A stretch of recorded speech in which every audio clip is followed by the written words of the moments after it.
Hi, you guys, and welcome to Nosy Bystanders Live. I am your host, Chief Nosy Bystander, and we're always having technical issues. So, unfortunately, my camera's going to have to be off this entire week because apparently they're fixing something outside. It's messing up my internet, which is not allowing me to turn my camera on because it's lagging really bad. But other than that, how you guys doing? We got a lot of stuff to talk about today, specifically this story here, because we're covering the Adidas story. I want to get into Monique and Kim Whitley and Sherri Shepherd tea. I also want to talk about the shooting at Michigan State.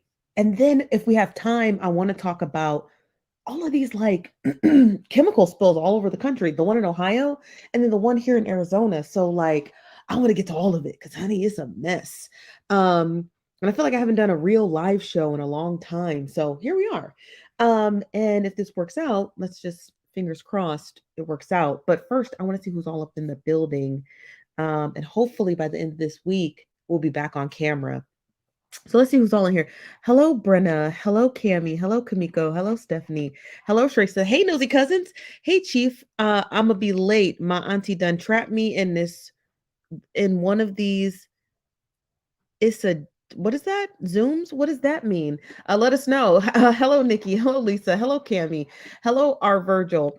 Hello, that girl, Chris. Hello, V. Haggard. Hello, Mimi. Hello, Shug and Faye. Hello, YNV. Hello, Greer. Hello, Tynesha. Hello, AK. Also, did y'all know that Zayley Flores is in jail?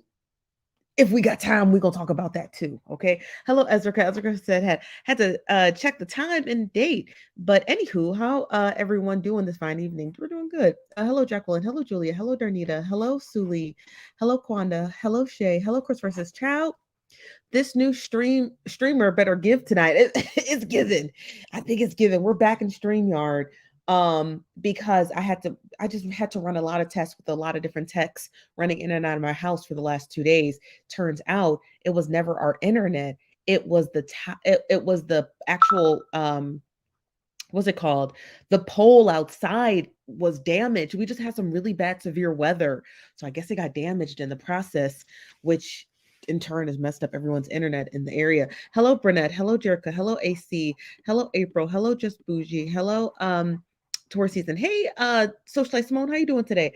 Uh hello, Miss Harper. Who else in here today? Hello, Perfect Peace. Hello, T the Little Gemini. Hello, Naturally. Hello, Brittany. How you doing today? Yes, honey child. Jail. She is in jail, honey. What a capital J. So one of my mutuals who goes by the name of Kid Love on TikTok had screen recorded Ricardo's live stream on Instagram and he said it. He said she in jail, honey. If we have time today, I'll play that live stream. Just make sure you remind me, okay? Cuz Woo child. What's up, Ditch Doctor? What's up, YNV? Hello, Jacqueline. Hello, Lexi. Hello, oh, did I get to everyone? I think I did. Hello, Melanie. Hello, Missy. Hello, Yada. How you doing today? Hello, Shaw Shaw. Hello, Cassie. Hello, Monique. Okay, so I want to get into this story because it's trending. So Kanye West is trending right now on Twitter because of this story that was first published by Forbes, not Forbes, but first published by the Daily Dot or the Daily whatever, and then it was published by Forbes. Yeah, Adidas not looking too hot. They're not looking too hot. They're not looking too hot, y'all. So I want to get let's get into this story right here. I'm gonna just scroll down. Title of the article says Adidas shares plummet after losses loom from stockpile of unsold Yeezys after Kanye West breakup. Um, that that's pretty sad. The story begins as Adidas shares plummeted Friday morning after the company said that it would lose hundreds of millions of dollars this year from its failed partnership with the rapper Kanye West. Those anti-Semitic remarks last year prompted the sportswear giant to sever ties and scrap their lucrative joint brand with Kanye. It says shares of Adidas dropped as much as 11% on Friday morning after the German company warned its split with West, also known as Ye, could wipe out operating profits this year. The company said late Thursday that it was reviewing whether it should scrap the mountain of unsold Yeezy merchandise over the partnership and warning of the significant adverse impact from not selling the existing stockpile. Adidas said it is expected to lose about $1.3 billion in revenue, roughly $535 million in operating profit this year if it cannot sell the stock. Adidas also forecast failing sales and one-off cost of roughly $214 million, which could push the firm to an operating loss of nearly $750 million for 2023. Chief Executive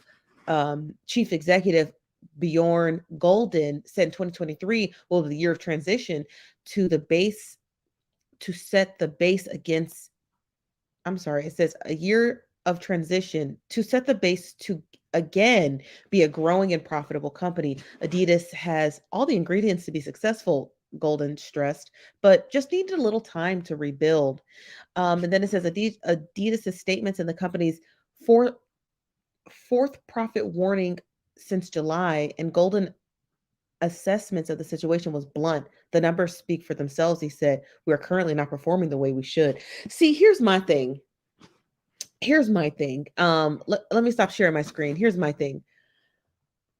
Was Kanye right to get out of that meeting or out of that deal? Yeah, if he felt like that he wasn't getting the best end of the deal, he had absolutely every right to get out of it. But the way he went to get out of it is what is causing a ton of concern, right? Because he basically leveraged the Jewish community in order to get out of a deal, which kind of crummy, if you will. But I want to hear from you guys. Let me know what you think. What's up, Auntie Renee? How you doing? Hello, Tanis. Hello, No Justice, No Peace. How you doing today? Hello, Delax. Hello, Nookie. And hello, Nisha. April says Adidas is going through some things. Child, they're going through some shit. This from No Justice, No Peace says, I'm sorry, not really, but all this fallout over a Jewish comment and silence over Black comments. I'm done with these brands.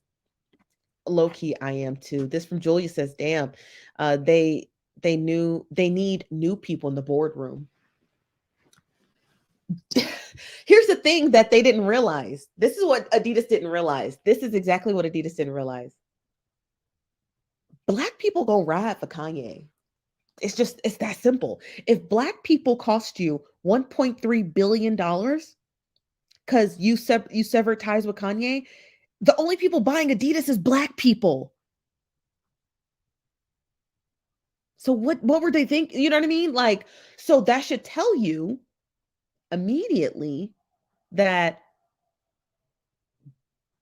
maybe you should have rethought about what you were going to do with Kanye. You know what I mean? Like maybe you should have like put him on a suspension. Maybe you should have just kind of like let the media die down and just kept your deal with him. But they were such under this immense pressure, like, oh, we got to get rid of Kanye. We got to get rid of Kanye. And then you end up getting rid of your top selling, designer who's sold more merch. That's going to take you guys, according to that Forbes article, 30 years to recover from. They said they haven't seen records that low for 3 decades. So maybe you should have just, you know what I mean? Like just ignored it, or maybe you should just like let it go, or put him on a suspension, or put in a new contract and a clause that something. But to sever ties with him, seems like Black people really just rocking with Kanye. That's what it looked like to me, and that's my opinion. I want to hear from you guys. This is from Watson. What's up? How you doing today?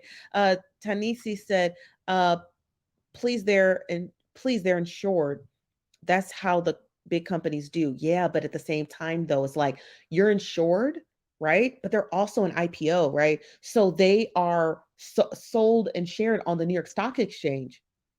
So your insurance might cover what Kanye West's contract was gonna, pay you out throughout, the months and weeks of him selling his brand, but it doesn't generate new profit, which makes it a loss. So even though they had insurance to cover their basis, it does not correct for new sales. So it doesn't correct for new sales. It just corrects for bad business ventures, I assume. This from Lexi Glow says Adidas shouldn't Should have tried to be like Nike and just do it.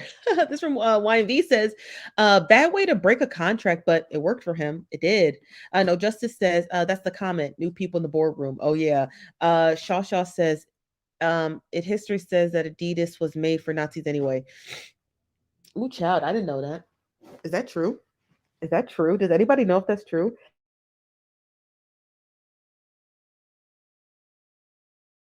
Because if it is true, that's insane. I mean, I know Fanta was the drink that y'all be drinking. Fanta, they they call it Nazi juice for a reason. This from Just Bougie says, if only black people will get it together on other issues, child. Because black people, when it comes to our money, we're gonna really put our money where our mouth is. That's definitely for sure. Yeah, they won't recover now. I mean, I'm still gonna buy stuff. Once the Yeezys go down to like $39, I'm gonna get me a pair. I ain't gonna hold you. I'm gonna get me a I'm definitely going to get me a pair. I don't care. You know what I mean? Like, miss me with all that other stuff. Like, I never got to own a pair of Yeezys. I would like to own a pair of Yeezys. So I'm definitely gonna buy a pair. I don't give a damn about no if the price drop and you know, black people are gonna buy it as soon as the price drop. Even Kanye said, he's like, no, I approve those designs and I encourage y'all to buy them. But he knows that nobody will. But he encouraged people to buy them anyway.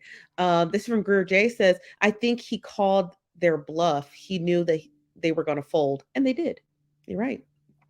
Not $39. Girl, let me get a pair of Yeezys for $39. Stop playing with me because I'm going to get me a pair. You know, I'm going to get me a pair. I'm not on that. I'm not. Ooh, hold on one second, y'all. Hold on.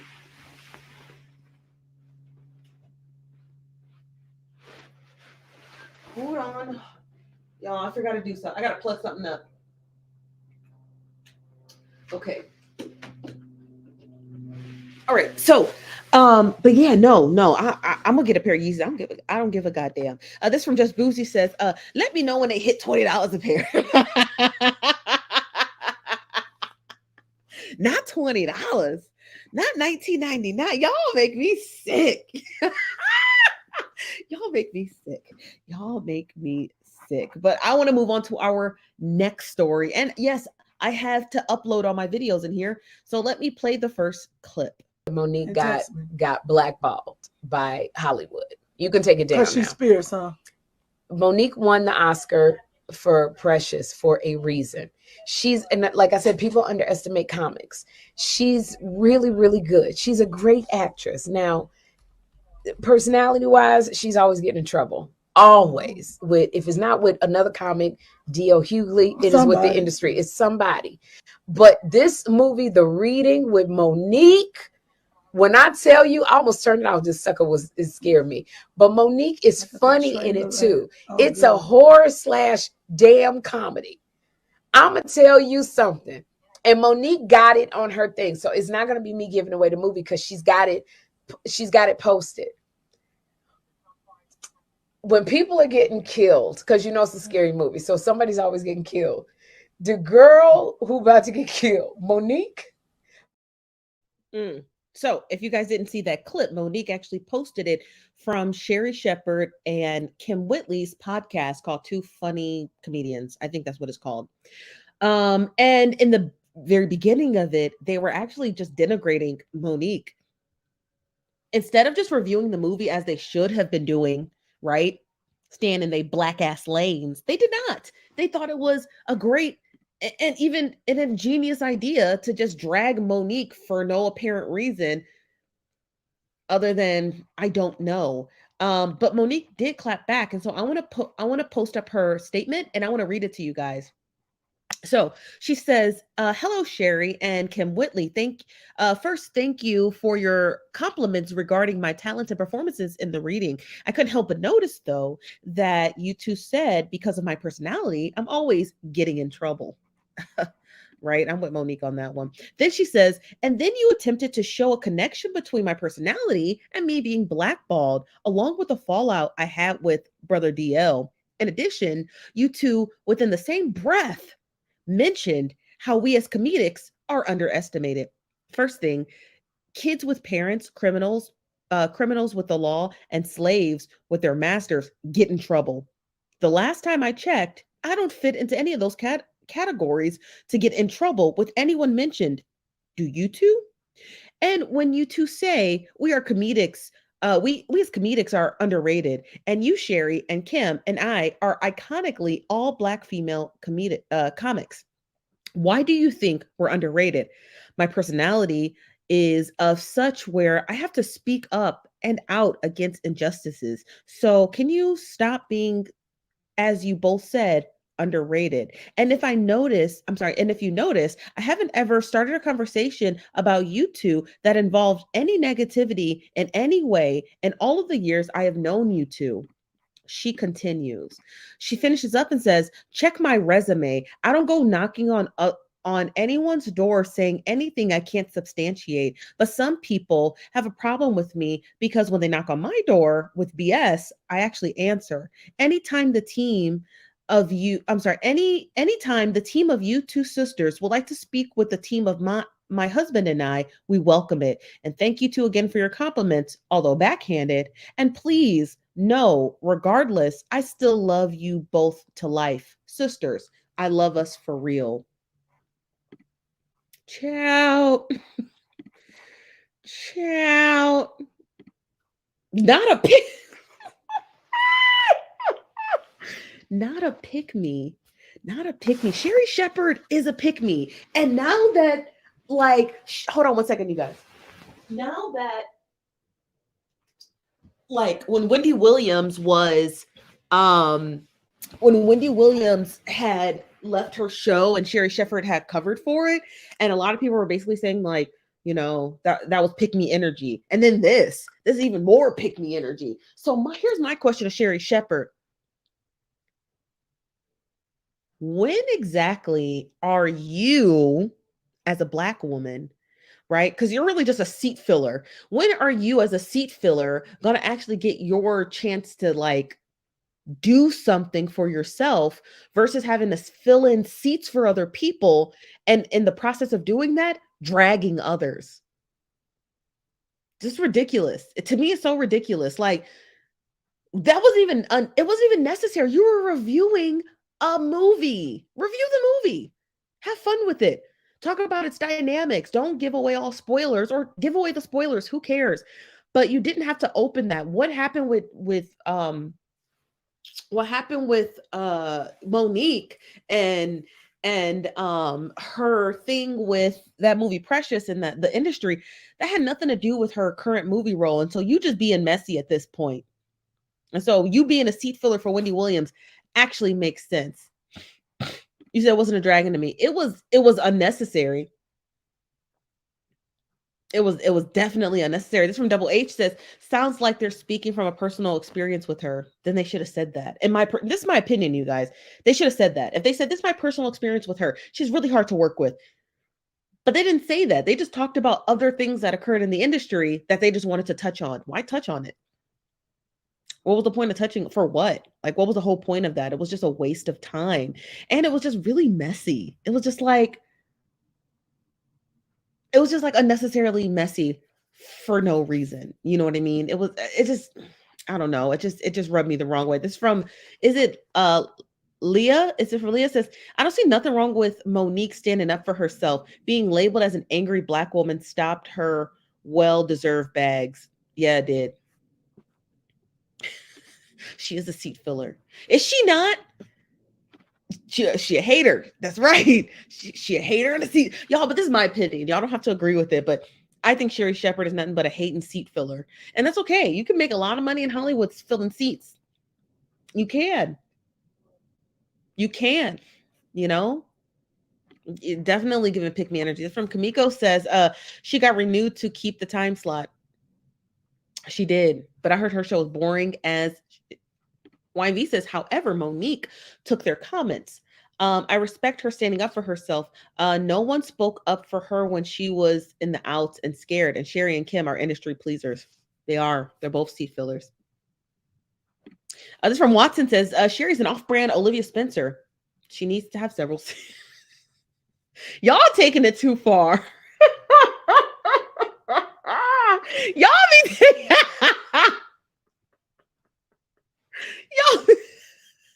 y'all, y'all taking it too far. But you're right. I agree with you, Watson. I agree with you. I agree with you. This is from Double H says Sherri the forever get.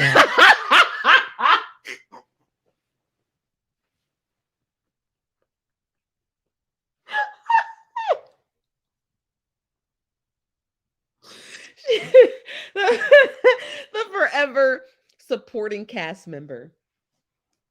The forever supporting cast member. The forever supporting cast member. Because that's really all she is. She will always be the supporting cast member. And that's just my personal opinion. I know you guys may not agree with that. I know there's tons of people who love Sherri Shepherd. I'm just, I'm just saying. I would Watson. Monique is my girl. I think Monique is so funny. I commend her for standing up for herself. You know what I mean? Like I commend her for standing up for herself, and I just have a lot of respect for her. It's tough. That industry is tough. And here's my thing: if the industry is so tough as everybody says the industry is, right? Don't you think there's going to be people who fight against it? The industry is literally comprised of millions and millions and millions of people, from producers to writers to key grips to people who do music and a wardrobe and production company. Like it's a mammoth. So is the mammoth of people, right, that comprise and make up the industry, quote unquote, is it more possible that out of the millions of people who make up that large industry, at least one of them is problematic? Or is the whole industry in and of itself so perfect that they just squeezed Monique out because she just didn't fit the form? Come on, be for real. Like, just use a little discernment on that. Do you think really that Monique is the problem, or do you think this mammoth of an industry that people have had tons of problems with? Look at Kesha. She's been fighting to get out of her record deal for years. Look at Britney Spears. You understand what I mean? So like when we say the industry, so Britney's a victim, but Monique's not. Like, come on. Monique is the villain, but Kesha, she's not a villain. She spoke up for herself. How come she's not a villain? Make it make sense. Make it make sense. It's because when black people get into the industry, they got to tap dance. And Monique wasn't tap dancing. That's the problem. That's the problem. When black people get into the industry, they got to tap dance and chuck and jive. And when Monique said, "I'm not going to do that," now she's hard to work with. She's difficult. But no one actually explains her difficulties. Is she difficult because she's telling you that she's not taking that pay rate because that's not what she's worth? That's difficult? Because y'all do it all day, every day at work, talking about I'm leaving this job because they're not paying me right. Well, then you're difficult too, right? You're also difficult.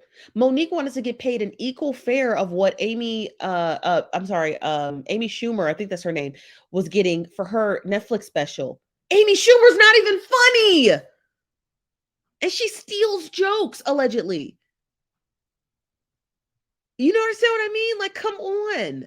Like, Amy Schumer, the unfunny white lady who is, like the scraps of what Tina Fey actually, because Tina Fey is funny. Okay. Tina Fey and Amy Poehler, they are funny. Amy Schumer is not. So her asking for more money because she feels as though she is a legend in this industry and she deserves it. She's difficult to work with, but you would rather give $30 million to Amy Schumer and not $30 million to Monique? Come on. I'm just saying, like let's when we talk about how difficult Monique is, I want us to break it down because that's not working no more. That don't work for me. It don't work for me. Tell me. Help me. Why is she difficult? It's like nobody really has an answer. Oh, because she wanted to be paid a fair wage. So she's difficult because she wanted to be paid what she thinks she's worth. Come on, man. Find something else to talk about. Find something else. Find something else. Right? Listen, again, these are just my opinions. You don't have to agree with them, but I highly encourage you to really think about them very well. Okay.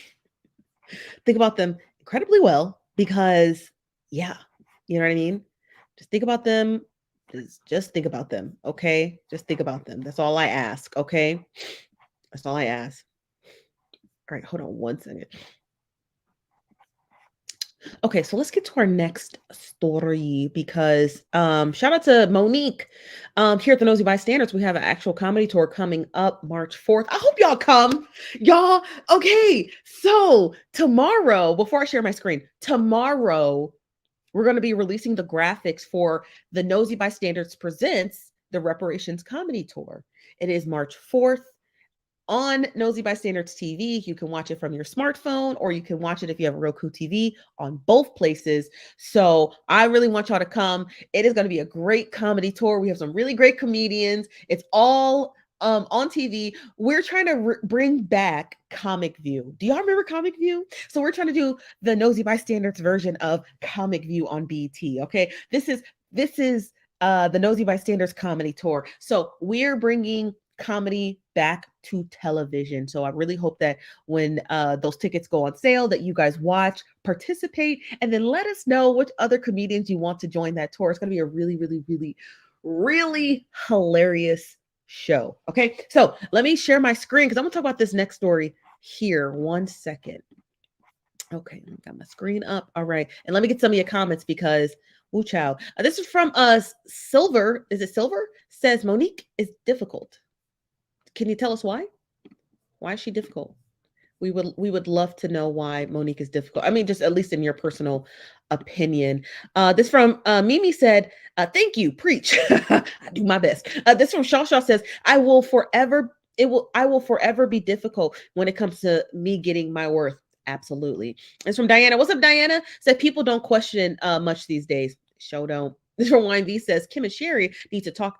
Kim and Sherri need to talk about Kim and Sherri. Kim and Sherri need to talk about Sherri's left behind child. Ooh, child. Ooh, no, y'all didn't. This from Rich says we don't get to determine people's worth. No, we don't. No, we do not. No, we do not. Oh, oh yes. Okay, y'all better come to the comedy tour. It's gonna be funny. It's gonna be funny. This from No Justice, No Peace says, I'm sorry, I have no empathy for Monique. I tried, but when she clapped her DSLs about someone's child, that was too much. Monique isn't funny. But she should go after what she believes she deserves. Yeah, now her going after DL Hughley in that situation, that was not right. She did make a formal apology, so I don't talk about things that people apologize for because she did apologize, but you're absolutely correct about that. Actually, your whole statement is absolutely correct, except the funny part. I think she is funny. This from Leah says, now I agree the husband died. The husband did lead her wrong with the deal situation. Yeah, absolutely. This from Rich B says Black women started treating Monique the way Karen treats us when we complain about our job. Precisely. Not DLs, not DSLs. What's DSLs? Okay, let's get into this next story.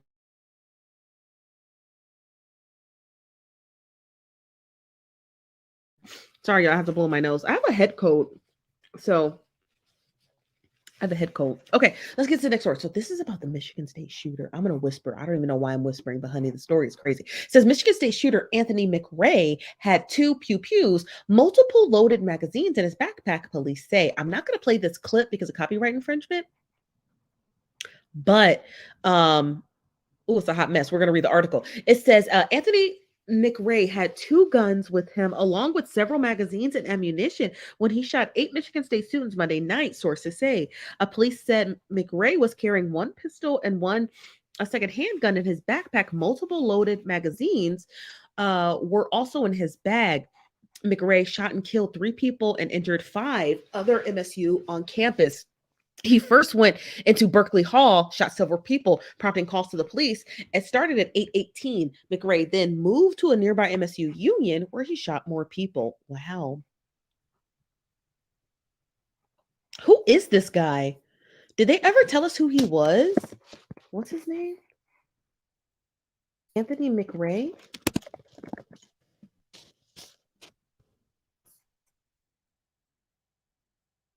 Let me share this screen. Oh, this guy. Who is this guy? Who is this person? This is an old man. Okay.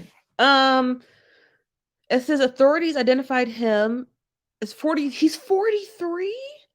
Here's what we know about him. McRae was arrested in 2019 and charged for carrying a concealed weapon without a permit. He later pled guilty to a misdemeanor for possession of a loaded firearm and spent a year and a half on probation. Ooh, child. What was he doing on the camp? Did he attend school there? I guess the article will tell us. Oh, ooh, child. Mm. Hold on one second. Let me slide this over. Okay. It also says that around 2 a.m. on June 7th, 2019, according to court records in Lansing Police Department, officer says McRae, sitting on the back steps of the abandoned building, smoking a cigarette. The officer who was patrolling the area after burglaries in the vicinity asked Ray if he had any weapons, and Ray said that he did. The officer patted Ray down and confirmed that he had a loaded semi-automatic pistol in his pants pocket. Good Lord. Ray's sister said he is socially isolated. Melinda McRae, the gunman's sister, told CNN that she was shocked by the news, that she had no idea what motivated her brother to carry out the shooting. McRae had long been socially isolated and clashed with his parents, though she did say that they had a loving home growing up. He had recently been living isolated in a room at their father's home, she said. She said McRae would often lash out at their mother, and then when she died in 2020, he would express deep sorrow, saying, "I'm sorry, mom, I'm sorry. My mom said that Anthony is going to be the death of her," she said, referring to her to his social hostility. He's always been the oddball of the family, but he's been taken care of. My parents took care of us. Melinda Ray said that her brother was often prone to transience. What does that mean? Prone to transience? I don't know what that means. Would sporadically leave town and struggle to hold down jobs. He would often leave the state, and he would keep leaving my mom and dad. At times, he would go to different cities and just live in a shelter. Mm. Melinda Ray said that she last saw her brother at her mother's funeral in 2020. "I'm so sorry about the incident. People got killed," she said. McRae became evil angry following his mother's death 2 years ago, his father said. McRae was a mama's boy who also was totally lost and became a bit bitter and isolated and evil and angry after his mother passed away from a stroke, according to his father. Michael McRae, who spoke to CNN by phone on an interview. "Ever since my wife died, my son began to change. He was just sitting more and more. He was just getting more and more bitter, angry and bitter, so angry, evil angry. He began to really let himself go. His teeth were falling out. He had stopped cutting his hair. He looked like a wolf man." Anthony McRae lived with his father in a small house in Lansing, Michigan. His father said that his son had trouble holding down a job and wasn't employed, but he had worked for about 7 years previously at a warehouse loading refrigerators onto a truck. Michael McRae, the father, said about 30 police officers came to the house and went through his son's bedroom following the shooting, which left 3 dead and 5 wounded. Tore it all up, his dad said. Picked up the mattress. Michael McRae said his son grew reclusive when his mother, Linda, died. He didn't care about anything anymore. He wouldn't talk to me or anyone, he said, explaining that his son would stay in his room for hours on end playing video games. He'd only come out to go to the kitchen or go to the bathroom. Then he'd go right back in there. McRae said that his son's mood would turn quickly. I don't know what happened. I don't know what happened to make him turn like this, he said. He also said that he treated me like I was invisible. I'd ask, "Why are you treating me this way? What did I do?" I told him, "You need help." And he suggested that he had go see a doctor, but his son had refused. "He got mad if I tried to get him help," he said. "I was just trying to help him." He'd close the door. He'd stay in his room a lot. Said that he didn't talk to anyone officially. "I didn't want to start trouble. He'd get mad at me." Wow. He said his son had demons on the inside, explaining that sometimes evil can jump in you. You have to pray. The father said he went to church every Sunday, but that his son did not attend regularly. Michael McRae called his son a bad apple, explaining that he was a good kid before my wife died, but after she died, he said he was lost, totally lost. Michael McRae said that his son had had several guns years ago, but police had taken them away. And he said he believed his son had obtained another one, but kept it in his room and denied it to his father that he had had it. Wow. Sorry, that was a long read, but I felt like we needed to read it. Wow, that story is so sad. Um, transient. Thank you very much. Oh wow. This from PW says, I believe the sister's account more. He was always a problem, but having both the parents cover him, he wasn't getting any real help. Yeah. I wonder, wow, that story's crazy. So he just randomly picked Michigan State University. He didn't even go there or attend there. He was just really just terrorizing those kids, those poor kids. Wow, that is so crazy. That is so crazy. Um, Sheesh. This from Christopher S says, of course the church could fix this. This from Brenda Patterson says, sounds like the father was scared of him. Yeah, it did. Uh, Hello, Brittany. How you doing today? YV says, a good kid. He's a grown man. This from Shaw says, he would have had to get out of my house, either treatment or jail. Yeah. What's up, Can? Yeah. Ooh, I know. The story is so sad. So I mean, it's possible to have a psychotic break when it comes to loss or death, right? Suffering from PTSD. It's what it seems like. It seems like he had a psychotic break, right? Like he was kind of really holding it together, but then he just like it all just went to ish after his mom passed away. You know what I mean? Like the sister said, he was a bad seed, and he would argue with his mom often. But his mom being there was kind of like the punching bag, which she shouldn't have been, but she was like the punching bag, right? So he took his anger out on his mom, right? Instead of taking it out on other people. But when his mom passed away, it seems like he took it out on other people. Dang, that's sad. Um, Yeah, that's sad. This from Kankan said one of the girls killed was so delicious. His niece. Wow.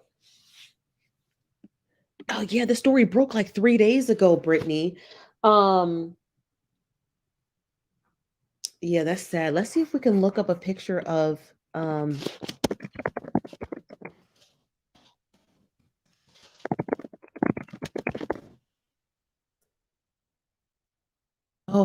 That's how she's supposed to name Deelish. She spells it Deelishis.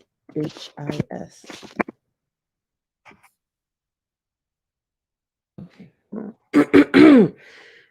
Oh, here it is. Oh wow. Here, let me share my screen.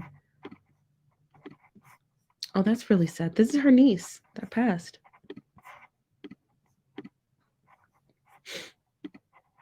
Let's read the caption. She says, my beautiful niece, Ariel Diamond, is a student at Michigan State University. She was in her classroom in the same building as the active shooter, and we have not heard from her. If you DM me, in the meantime, my family and I ask for your prayers. Now, she posted this. Let's see if she posted any updates.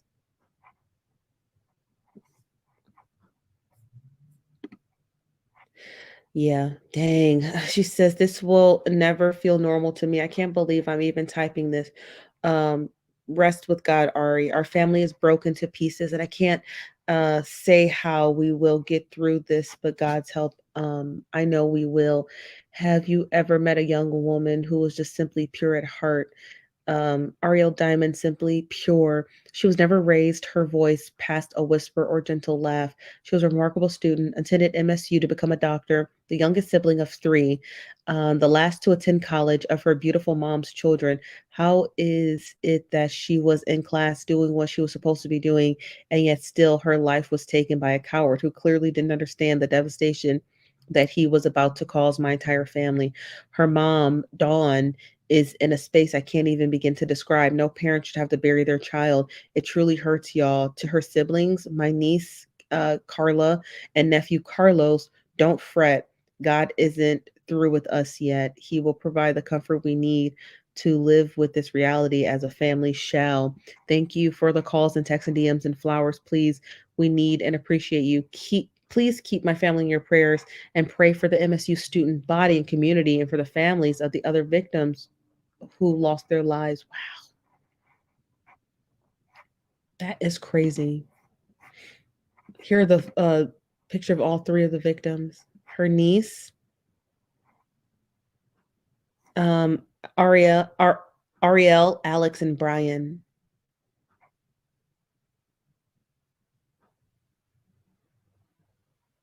Dang, that's crazy.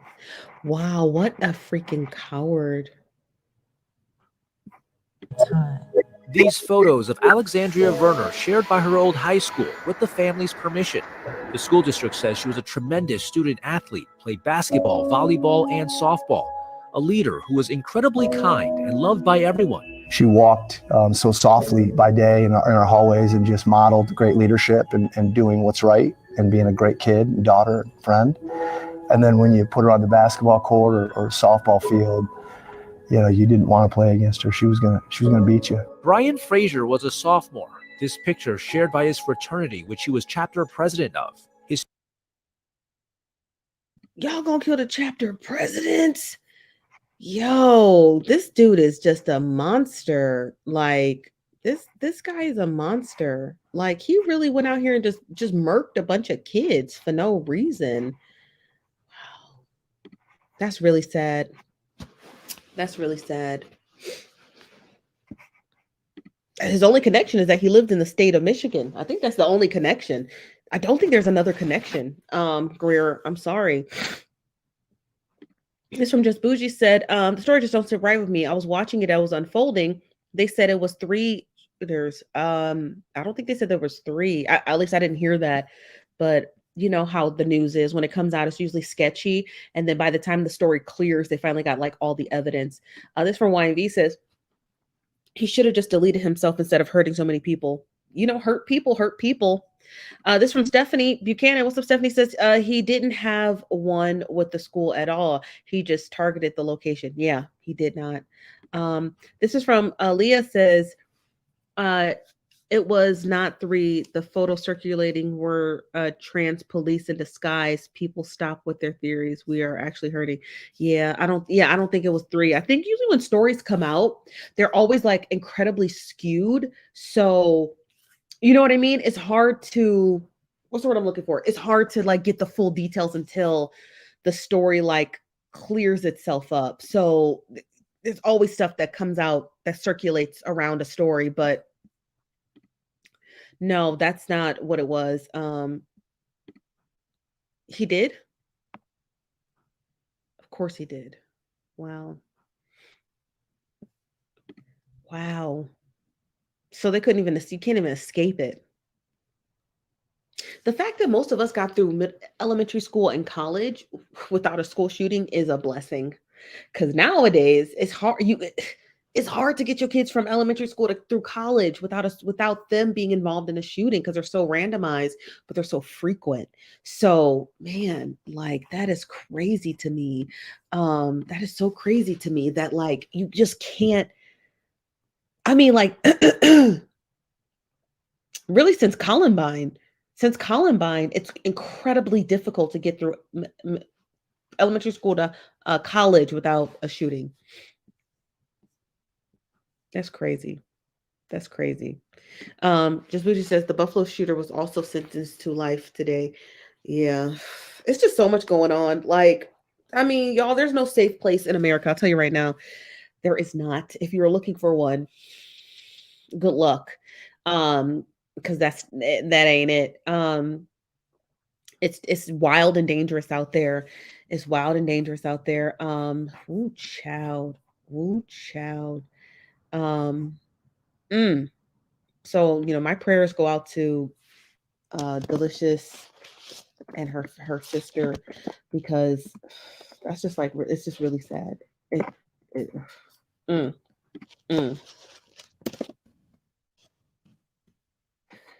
really sad. Ooh, child. Let me get to this story because we have a little time and I wanted to get to this story. Where is it? Is it this one? Or is it this one? Okay, here it is. So remember we were talking about, what's her name? Zayley Flores. So we're talking about Zayley Flores. If you don't know the story, I'm going to just give you a brief oversight of what it is because I don't have time to get into detail. So here's a brief story. A girl goes missing in Mexico. Her mom makes a video on TikTok that goes ultra viral, and people start trying to do their best to help look for her. The mom indicates that her daughter went to Florida with this man whose video we're about to watch by the name of Ricardo, and that she thinks that Ricardo has something to do with her daughter's disappearance. Well, people started really sussing out the story because the mom's demeanor was just a bit too dry for a concerned mother. So when Ricardo started to surface and say that he was made police reports, he contacted the FBI. He said that he needed some money to help go get her in Mexico. People really stepped up and they really helped him get down there to Mexico to go get Zayley. The mom had did a series of interviews, and then she started weaponizing her audience to go mass report people. And then she talked about suing people. And then she talked about, she was very elusive. She wouldn't answer a whole lot of questions. People questioned why she never went down to Mexico to go get her daughter, being that she's close to the border. Blase skip. Well, it was speculated that the mom was feeding information to Ricardo so he would just stop looking for her daughter, including telling Ricardo that her daughter had committed shmushmide, if you know what I mean. So because of that, people were starting to really, really, really question whether the mom really wanted her daughter to come home. Well, turns out Ricardo did scrape up a couple of dollars, and he actually went to go pick up Zayley. But this is the current update. Zayley is in jail, and we don't know why. So let's get to this video because I'm done explaining it. Okay, I'm done explaining it. So Zayley said they made it up. Who made what up? And tell us who they are and what did they make up. Okay, and I'm gonna get to the video.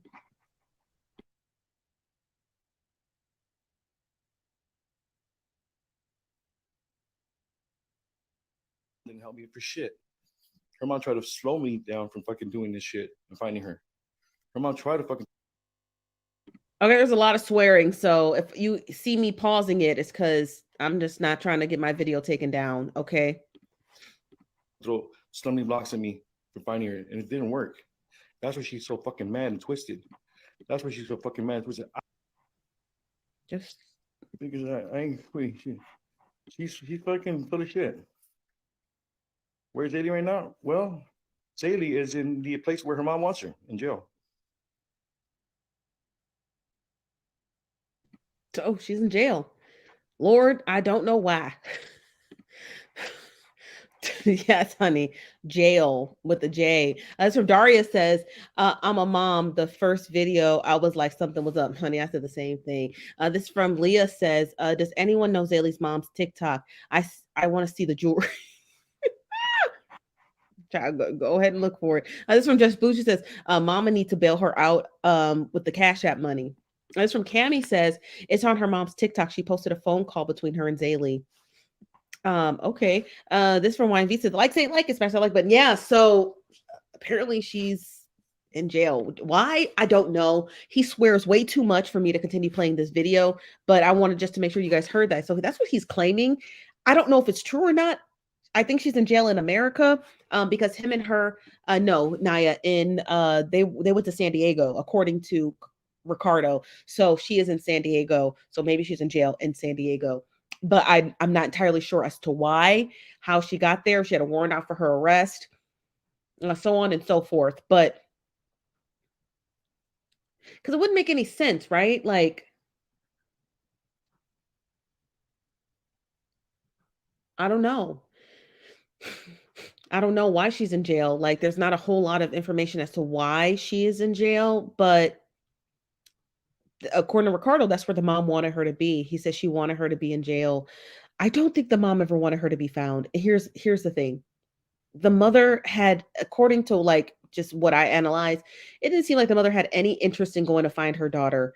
She didn't have any interest in bringing her daughter home. She had absolutely zero interest in letting her daughter stay with her, at least according to the phone call I had with the mother that I recorded. The mom stated very explicitly that she was not going to go to Mexico to go get her and that she kicked Zayley out of the house. She said that Zayley stayed at her house for 3 days And she said they got into an argument and she told Zayley that she couldn't stay there. So she had to figure out what she was going to do. Then the mother came back and said, "Oh, I never kicked her out of my house."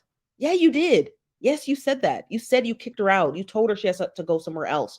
So I don't know. I don't know what the dealio is, but I think Ricardo is right. That's exactly where the mom wants her to be. The mom wants her to be in jail because the mom doesn't want her to be with Ricardo, but she definitely doesn't want her to be in her house. Okay, this from No Just No Peace says, I found a YouTube video that says that she was arrested yesterday. Yeah. Yeah. So why? I got to figure out what city she's in, and I could look up the charges, but I don't know what city. I think she's in San Diego. That's my best guess. That's my best guess, that I think she's in San Diego, but I'm not entirely for shizzle. Okay. So I'm not entirely sure. They said the bail $26,000 supposedly. So 10% of that. So 10% of that's $2,600. Do you think the mom's gonna pay it? No, she's not. She's not. Which is sad too, because like that's your child. You know what I mean? Like the fact that she would even like just be okay with her in jail. I just can't even fathom that. You said Los Angeles. Oh, I guess we could check the Superior Courts. I'll check it out tomorrow. Ezra said the story is getting weirder and weirder. Now I think all of them got their hand in it. I don't know if they got their hand in it. I just think that the mom used the daughter being in Mexico, making money stripping as a way to like get attention. I think the mother seeks attention so bad and so desperately that she would use her own daughter having to go, sell, literally essentially sell her body to make money as a sense like, oh, my daughter's lost. You know, she's not lost.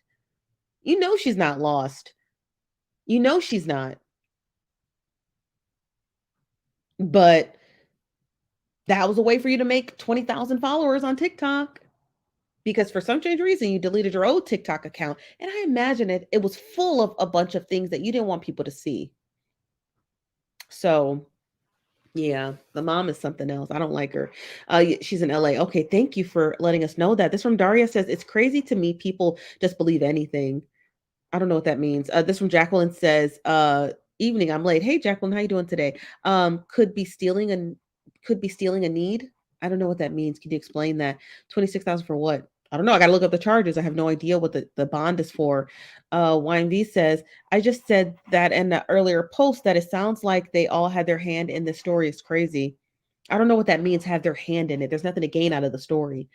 The only person who gained anything out of the story is the mother with with 20,000 followers on TikTok.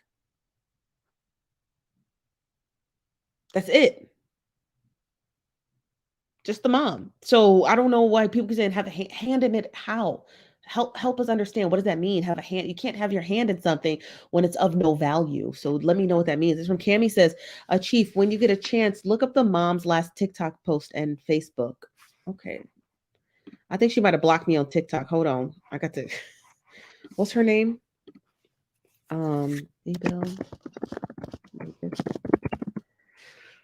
last TikTok post.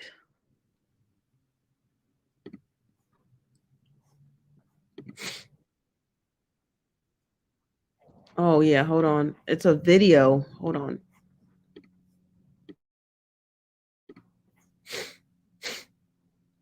Hold on, y'all. Let it load. Oh, my computer moving slow. There it is. Okay. We don't got no more. We don't got no more times to do this. Lying about what, Zayley? I got a lot of things. Were you actually missing? No, it wasn't missing. Whose idea I was not this? missing. Don't lie to me, Zayley. I've been through too much. Please don't lie to me. It was the hours, and when I walked off, I ran off. Zayley, I could have helped you if you needed something. You've never asked me for anything. You've never asked me for anything.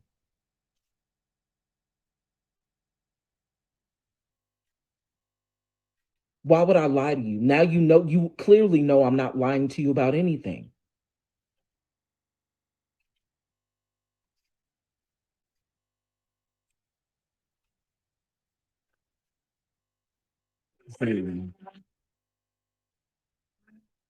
Is he threatening you? No, ma'am. Why are you there? Why are you choosing to stay there?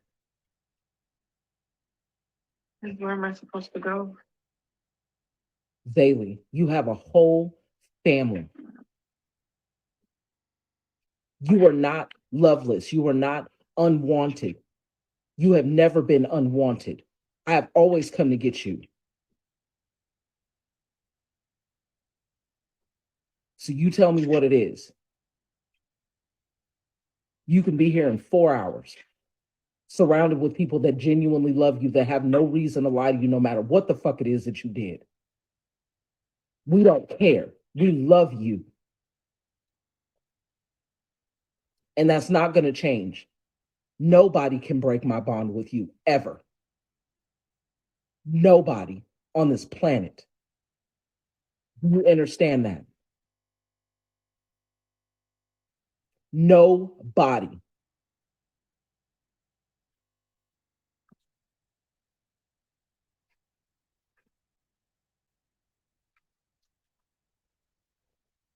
So what are we doing? Because I don't have no more times to play these games with Ricardo. I'll work on my relationship with you as my child. I have no reason to want to deal with any of that. It is beneath me. It is beneath you.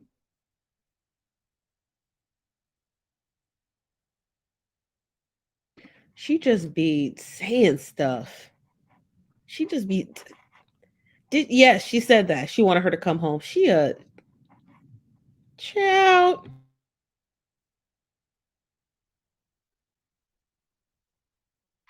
I'm over here shaking, can't even figure out how the fuck I'm supposed to moving forward with this bullshit that I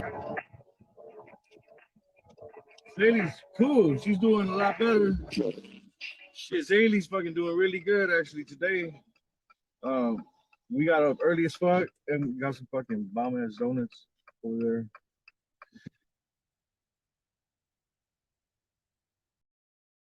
Now, I'm not gonna play his part because he swears too much, and we can't get through that. But what's up, greatness? How you doing today? What is this weirdness we're listening to? You gotta start from the beginning, greatness. Rewind back just a little bit. April says, "Well, help me out with this $2,600, mom." This from YV says, "Darn, the mom is aggressive to her." And how she expresses her love. I wouldn't believe if she talked to me like that. I don't think she talks to her like that. I don't even think I'm gonna be honest with y'all. I don't think she answers the phone for Zayley. The only time she ever answers the phone for her is when she's recording her. She never answers the phone for her. I'm sure Zayley has probably called her so many times in the past that she just doesn't answer the phone. But this time she can use her daughter, and her daughter is literally going through trauma. Her daughter is literally on psychoactive drugs, and this is how she treats her.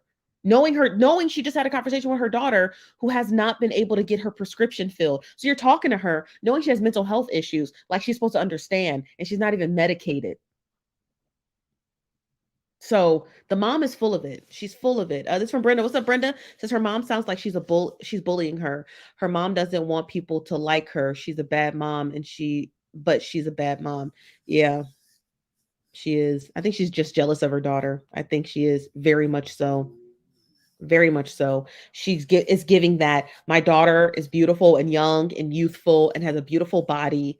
And I love that my daughter is going through destructive behavior because it makes her look bad, because her mother doesn't see her as a daughter. She sees her as competition. That's what she sees her as. She sees her as competition. That's what she sees her as. She don't see her as nothing else but competition. That's a mess. It's a mess. I hope she blocked me after this too. I hope she better. She better block me on TikTok. She better block me on TikTok. She should. She absolutely should. She absolutely should. She absolutely should block me, because if I see her on a live stream and I go in there, I'm gonna cuss her clean out. It's that strange. She quiet because she don't even want to talk to her. You know, she's quiet because she don't even want to talk to her. She don't. You could tell she just don't want to talk to that woman. Like, just a mess. It's a mess. Oh, child. It's just a mess. And that mother is just something else. Like, I just don't like her, you know, like, I don't like the way she treats her daughter. She's using her for clout and for, content. Like, your daughter's not a content piece. Your daughter has mental health issues and she needs help. She needs help. And you out here recording her calls. Your daughter's not even on social media, so she probably has no concept of what's going on. And you're using your daughter for content, weirdo. Sell your garbage jewelry. Why you even got your daughter on there? Because you don't care about her. She don't. She never had. She never will. Okay? It's just that simple. That dog. I will. I'd hate to, but you got to do what you got to do. You just got to do what you got to do. It's from Greer J says, you better cuss her. I just might. This is what Ezra says. The mom is very dramatic and theatrical. She's just full of it. She's just full of it. This from Shannon says, I was watching his live and he claimed that April, the mom, is the one that called the cops on them, claiming that he was beating on her. And when they ran the ID, they found a warrant. I believe that. Ricardo's never lied. That's the thing that the mother, that's the thing that April, the mom, absolutely hates. She hates that he's honest. She hates that he's honest. She hates that everything he talks about is full disclosure. And she can't shut him up. That's the mom's problem. She can't get rid of him because he's honest, But who child. But tomorrow, you guys, we got a really good show. We got a really, really, really good show. And let me tell you who we gonna be talking about.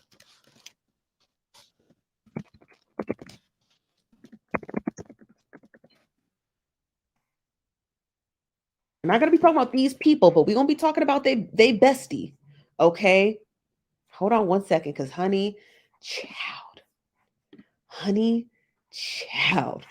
wait till y'all hear the story tomorrow. Woo! It's good. It's good. It is good. So we're gonna be discussing these peoples, and you won't even believe why. One of the members of their church out of Los Angeles came forward with a story tomorrow. And honey child,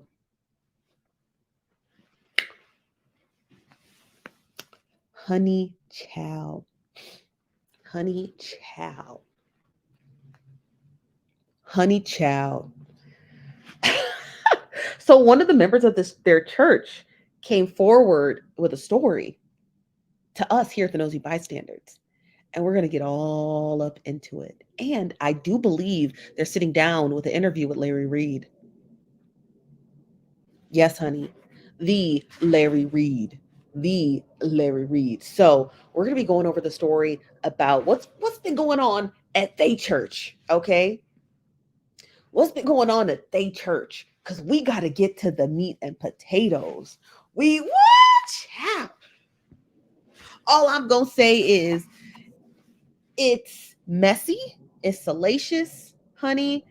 It includes cash, OnlyFans, and a really, really, really, really, really, really, really dirty pastor. Okay. So that is what we're going to be talking about on tomorrow's show. Because when they came to us with the story, I couldn't believe my own ears. So tomorrow we'll be back here at the Nosy Bystanders Live at 5 p.m. Pacific, 8 p.m. Eastern. Okay, we will see you guys tomorrow, and we're gonna get all into the details about what's going on at this very lonesome, very, very much tantalizing church in Los Angeles. You're not gonna believe it. The story is Crazier than fiction. Okay, so I am your host, Chief Nosy Bystander. I appreciate you guys being here. Okay, and we'll be back tomorrow, 5 p.m. Pacific, 8 p.m. Eastern, here at the Nosy Bystanders live. You guys have a wonderful evening. Bye bye.